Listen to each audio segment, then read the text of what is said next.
Ain't no half stepping with Marcus J. We're back. Thank you so much to everybody that's been listening to us. We got you out there on MixLR. We know you're listening to us on Vision Quest Radio. Thank you so much to everybody that's been hanging in there with us. Got through a lot of that NBA stuff. It's a lot of fun stuff. And, of course, we move on to our socially conscious and entertainment hour as we do every single week. I want to take an opportunity to introduce joining us once again. It's been a little while, but it's always good to see comedian Lisa P when she joins us on Ain't No Half Steppin' with Marcus J. What's going on, girl? Hey, thank you for having me, Marcus J. It's good to be back in his house. Jay Grizzy, Carlton Banks. It's good to see you. It's good to see you. Thank you so much for joining us. For, I guess, the part of the show that everybody has kind of been looking forward to. I know that we had kind of teased a special guest that we would have here with us on the show, and we do, of course. We've got the program coordinator at the Alex Haley Museum and Interpretive Center in Henning, Tennessee. She's a cousin of Alex Haley and a direct descendant of Chicken George and Kunta Kinte, as seen in the miniseries Roots. We've got Miss Beverly Johnson with us on the live line. How you doing, Miss Beverly? I'm doing great. Thank you so much. Thank you so much for joining us. We really, really appreciate it. Just wanted to jump right in. I know we had talked in the past about potentially having you join us on the show, and I just wanted to first of all thank you for actually agreeing to do so. It's an honor. Appreciate it.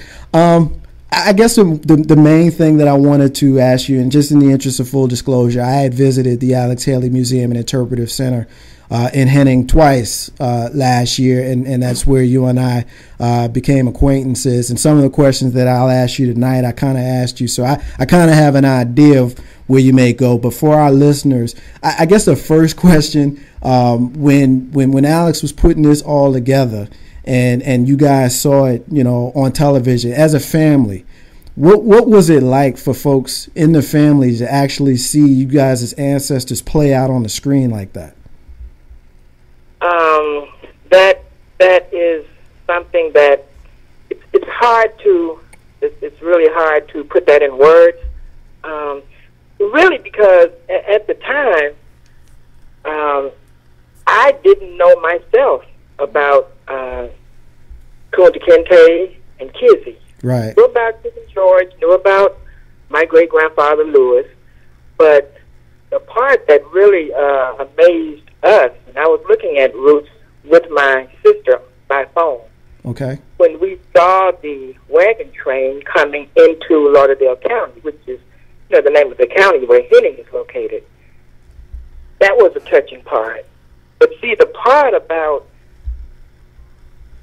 us did not really come in until Roots: The Next Generation. Okay. Now, I guess, you kind of answered my next question. So growing up as a child, unlike Alex, you didn't get these stories like he was getting them when he was growing up. No. Okay. No, we did not, because this was on my mother's side of the family, okay? Okay. My mother was the youngest child of 7 children. There were 4 boys and 3 girls, and so I think her father probably did more of the talking to his sons. Okay. And by her being the youngest, she didn't know anything, but now she was the one that went with her father over to visit Alex's grandmother, which was Cynthia, and that was my grandfather's first cousin. Okay. So my mother remembers going over there to visit, and she remembers hearing them talk on the front porch about the Africans. Okay. But still, it didn't really mean anything. It was, it was not really something that anybody wanted to talk about other than Alex. Right. So Alex definitely wanted to talk about it. That's what you're saying? Absolutely. Alex was the chosen one. It was something that apparently was meant to be, because nobody was interested in that other than Alex. Yeah. I guess, when you see it kind of play out on the screen, there are many of us that are absolutely fascinated by it. And when you call him the chosen one, that's something that kind of resonates with me, because when I watched the movie, and I've watched it pretty much my whole life. I was 3 when it first came on, and I've watched it pretty much every chance I've gotten since then. And my 9-year-old, and you remember Christina, and how and you remember how enamored she was with the family. When you mention the African, I want to kind of, for our listeners, kind of show them the breakdown with regards to the family and how you kind of are part of it. So the African, of course, is Kunta Kinte, who was brought. Kunta Kinte, who was captured at the age of 16, I believe, and was brought over into Annapolis, Maryland, September 29, 1767, per Alex's records, per his research. And then he was sold into slavery into Spotsylvania County, Virginia. And he stayed there, got his foot cut off from trying to run away. And he met and married Belle, the big house cook, who was played by Madge Sinclair in the movie. And as far as we know, they had one daughter, and they named her Kizzy. Okay? And we all know how Kizzy ended up getting sold away from her parents because she learned to read and write. And she was sold to a plantation in North Carolina. And on that plantation, the plantation owner raped her. I forgot his name. Tom Moore is the name they gave him on TV. Of course, we know that name should have been Tom Lee, L-E-A, because the surnames were changed. Some of the surnames in the movie were changed. Right. Okay, and so Chicken George, of course, was the baby that she had for the slave master. And Chicken George later married a lady named Matilda, and they had 8 children. When Alex was doing his research, he was actually looking directly at his lineage most of the time. So Chicken George's son, that was Alex's direct lineage, his name was Tom. He was the blacksmith, played by George Stanford Brown on the movie. The movie, Chicken George's family was known as the Harveys.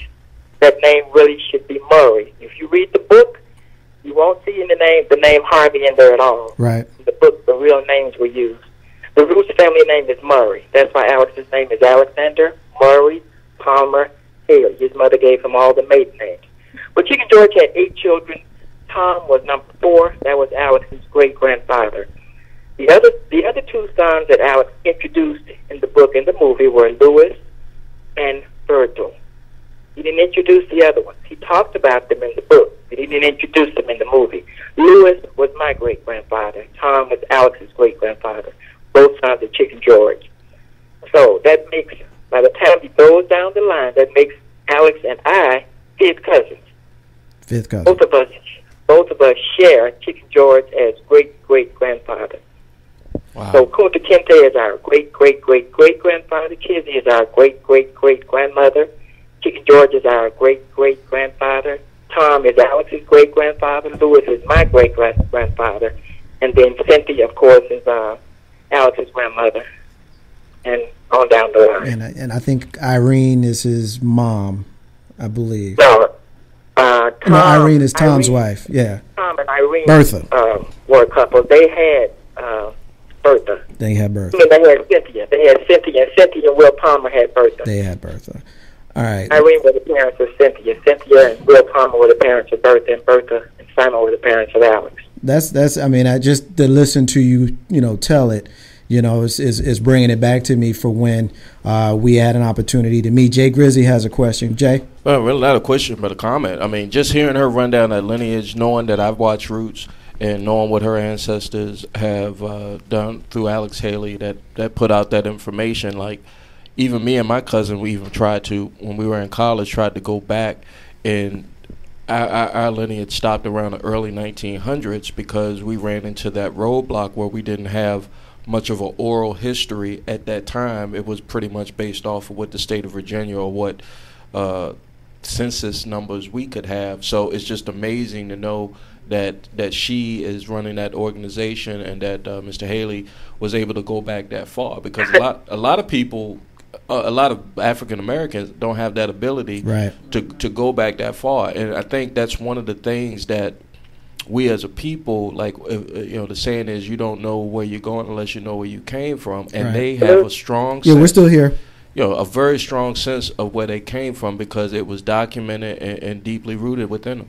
Jay Grizzy was just basically expressing how fortunate we are to be able to piggyback from off of Alex and seeing the fact that he was able to trace his lineage and how a lot of us, have tried to do that and haven't even been able to get beyond the early 1900s, which also leads me to a question that we talked about when we met, the family reunions and that sort of thing that goes on. He had a big boom of those that happened in the ashes of Roots being written and, of course, the movie being put on television. Tell us a little bit about your thoughts on that.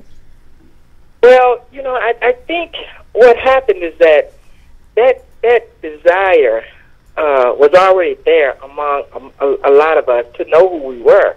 But what Roots did, or what Alex's research did, was it awakened that desire, and it made people thirsty to want to know where they came from.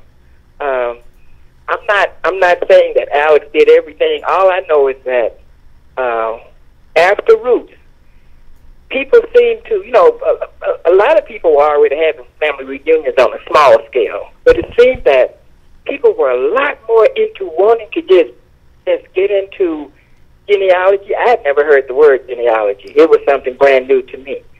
So now people are really, really, really into that, and I think Alex deserves a lot of that credit. What do you think Alex would say now if he was here and he was able to see how we are? I mean, a large part of us wanting to have you on is because we're in Black History Month, and of course we've got a black president now, a half black president. What do you think Alex would say if he was here? Oh, he black. I think based on just what I know about Alex, I think he would be elated, but he was such I want to say an humble kind of person.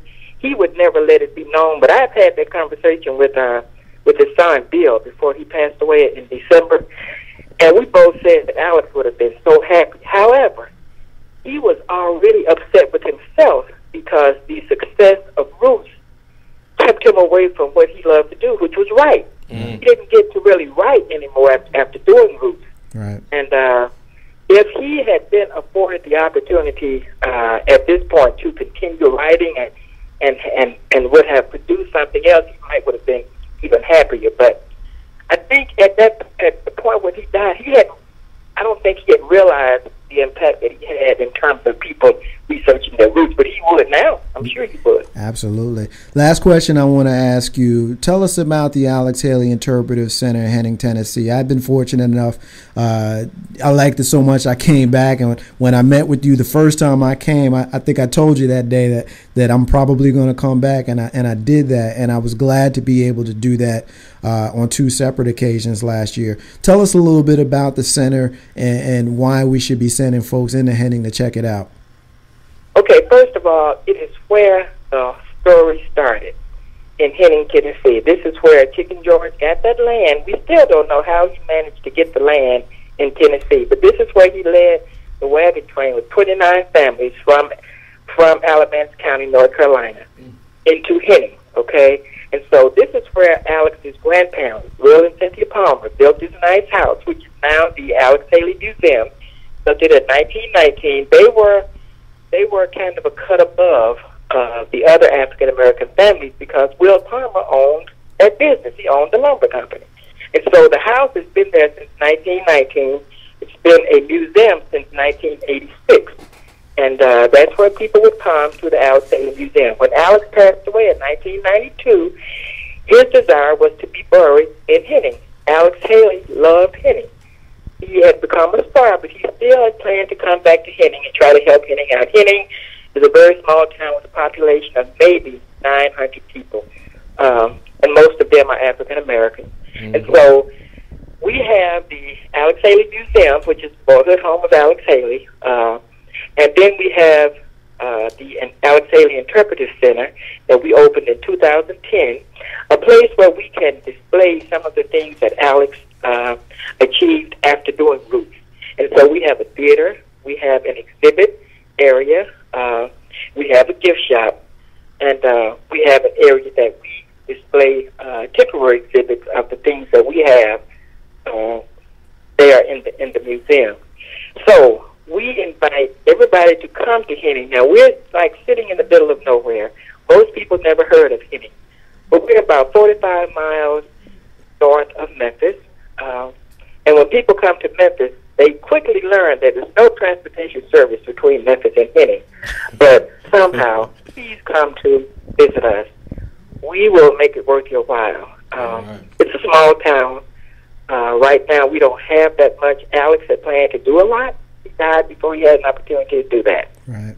Well, I could speak. I could certainly personally speak to the experience of coming in there and the overwhelming sense of history that you have that comes over you.